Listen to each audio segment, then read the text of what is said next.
இப்போ இவங்க பண்ண வேணாம்னு சொல்கிற இடத்துல போய் நான் பண்ணியே ஆவேன், எனக்கு 4 கோடி கான்ட்ராக்ட் தான் முக்கியம், நான் டெண்டர் விட்டுட்டேன் அப்படின்றது தான் ஏற்புடையதில்லை. அது எங்கே வேணால் நீங்கள் டெண்டர் விட்டுட்டீங்க, வேறு இடத்துல கட்டுங்கன்னு சொல்கிறேன், அவ்வளோதானே பாயிண்ட்டு. இதுக்கெல்லாம் அமைச்சர் பதில் சொல்லுவாரா?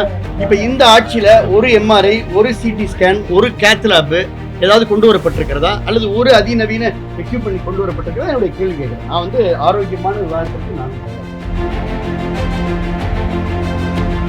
நகராட்சி அன்றாடம் செய்ய வேண்டிய கடமையே சரிவர செய்யலை அப்படின்றதான் என்னுடைய குற்றச்சாட்டு.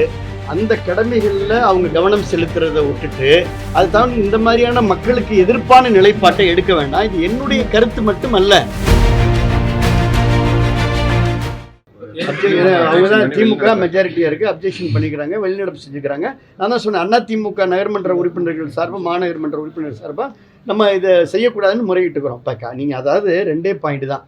4 கோடி ரூபாய்க்கு ஒரு கட்டிடம் என்பது வர வேண்டும், ஜோன் மண்டல அலுவலகம் வேண்டது மாட்டுக்கு, அதான் அந்த கேம்பஸில் தான் கட்டணுன்ற நிலைப்பாடு ஏன், அதுதான் கேட்குறோம். இப்போ நீங்களே அந்த கேம்பஸில் பல்வேறு விழாக்கள் தொடர்ந்து நடந்துகிட்டு இருக்கு, இதை நீங்கள் வந்து தவிர்க்கணுன்றதான் கேட்டுக்கிறோம்.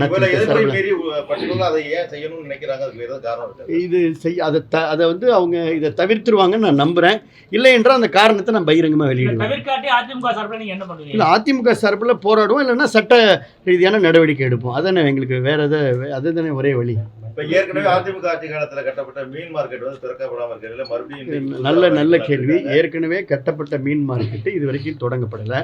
இது இப்படி இருக்க இன்னொரு மீன் மார்க்கெட்டுக்கு இப்போ பூமி பூஜை போடுறாங்க. அதனால் இது வந்து நீங்கள் அதிமுக ஆட்சியில் மக்கள் பயன்பாட்டுக்கான திட்டங்கள் கொண்டு வரப்பட்டது. மருத்துவக் கல்லூரி, பல் மருத்துவக் கல்லூரி, இப்போ மாநகராட்சி கட்டட அலுவலகம், அது மாதிரியான இப்போ வந்து குடிநீருக்கான தேவைகள், இப்படி பாலங்கள், ரோடுகள் இப்படி பண்ணோம். பட் இந்த ஆட்சியில் பார்த்தீங்கன்னா அதை தாண்டி வந்து என்ன நிதி இருக்கோ, எங்கே கட்டடம் கட்டலாம், அதில் என்ன செய்யலாம் அப்படின்ற ஒரு நோக்கத்துக்காக போகிற மாதிரியான நிலைப்பாடு இருக்குது. இதை மாநகராட்சி தவிர்க்கணும்னு கேட்டுக்கிறோம். நான் இன்னும் ரொம்ப அழுத்தமாக சொல்கிறேன், இணைக்கப்பட்ட பஞ்சாயத்தில் இப்போ வரைக்கும் சரியாக குடிநீர் விநியோகம் 8 பஞ்சாயத்தில் இன்னும் குடிநீர் விநியோகம் சரியாக போகல. இங்கே பஞ்சாயத்து ஊராட்சி மன்ற தலைவர் இருக்காங்க, லைட்டு போடல, தெருவிளக்குகள் முறையாக எரியலை. இதை குறித்து நான் ஏற்கனவே மாநகராட்சிகிட்ட நானே பேசியிருக்கிறேன். அந்த பணிகளில் கவனம் செலுத்தணும்ல மாநகராட்சி ஆணையர், அதில் கவனம் செலுத்த, அது குடிநீர் வரி வாங்குறாங்க, குடிநீர் வாகனம் இல்லை. ஆனால் நீங்கள் வந்து அங்கே வந்து குடிநீருக்கான வரியை வந்து வசூலிக்கப்படுகிறது கிராமப்புற பஞ்சாயத்துகளை. இதெல்லாம் தவிர்க்கணும்னு கேட்டுக்கிறோம். இல்லைன்னா மாநகராட்சி கண்டித்து ஒரு மிகப்பெரிய ஆர்ப்பாட்டமோ போராட்டமோ அல்லது சட்ட ரீதியான நடவடிக்கைகள் அனைத்து இந்திய அண்ணா திராவிட முன்னேற்ற கழகம் மேற்கொள்ளும்.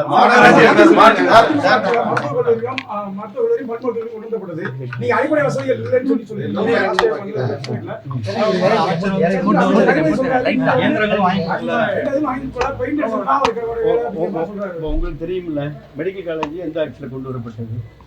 அதிமுக ஆட்சியில். கேத்லாப் எந்த ஆட்சியில் கொண்டு வரப்பட்டது?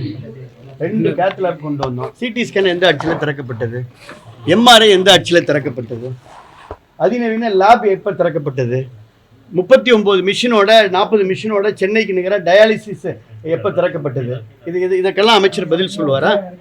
இப்போ இந்த ஆட்சியில் ஒரு எம்ஆர்ஐ, ஒரு சிடி ஸ்கேன், ஒரு கேத்லாப் ஏதாவது கொண்டு வரப்பட்டிருக்கிறதா, அல்லது ஒரு அதிநவீன எக்யூப்மெண்ட் கொண்டு வரப்பட்டிருக்கிறதா என்னுடைய கேள்வி கேட்குறேன். நான் வந்து ஆரோக்கியமான விவாதத்திற்கு நானும் தயார். என்னுடைய நோக்கம் வந்து விவாதம் அல்ல, மக்களுடைய எதிர்பார்ப்பை, தேவையை ஒரு எதிர்க்கட்சி சட்டமன்ற உறுப்பினர் என்ற முறையில், அதிமுக எதிர்க்கட்சி என்ற முறையில் நம்ம கொண்டு வரோம். அரசினுடைய கவனம் என்பது அதை உள்வாங்கி அதை நிவர்த்தி செய்வது, அதை விட்டு அதுக்கு மறுப்பு சொல்லி சமாளிப்பது என்பது ஏற்புடையதாக இல்லை என்பது மட்டும் நான் ரொம்ப கனிவாக தெரிஞ்சுக்கிறேன். பல கோடி மதிப்புல வந்து கிட்டத்தட்ட 4-3 ஆண்டுகளுக்கு முன்னாடி அது அடிக்கல் நாட்டினாங்க. அந்த பணி வரைக்கும் புதுக்குளம் வந்து அது மாதிரி நகராட்சிக்கு வந்த நிதி, பல்வேறு நிதி வந்து எங்க இருக்குன்னே தெரியாத ஒரு நிலை இருக்குன்னு சொல்றாங்க. இல்லை, நகராட்சி அதான் நான் சொல்றேன். இப்போ நகராட்சியை பொறுத்த வரைக்கும் நகராட்சி அன்றாடம் செய்ய வேண்டிய கடமையே சரிவர செய்யலை அப்படின்றதான் என்னுடைய குற்றச்சாட்டு. அந்த கடமைகளில் அவங்க கவனம் செலுத்துறதை விட்டுட்டு அது தாண்டி இந்த மாதிரியான மக்களுக்கு எதிர்ப்பான நிலைப்பாட்டை எடுக்க வேண்டாம். இது என்னுடைய கருத்து மட்டும் அல்ல.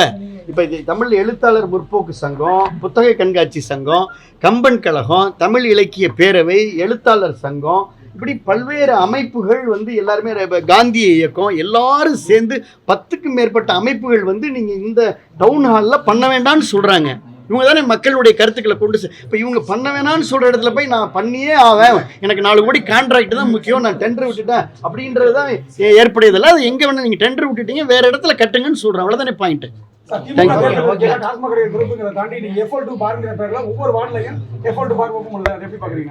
சப்ஜெக்டே மாறுது. ரொம்ப நேரம் அதுவும் முக்கியமான பாயிண்ட்.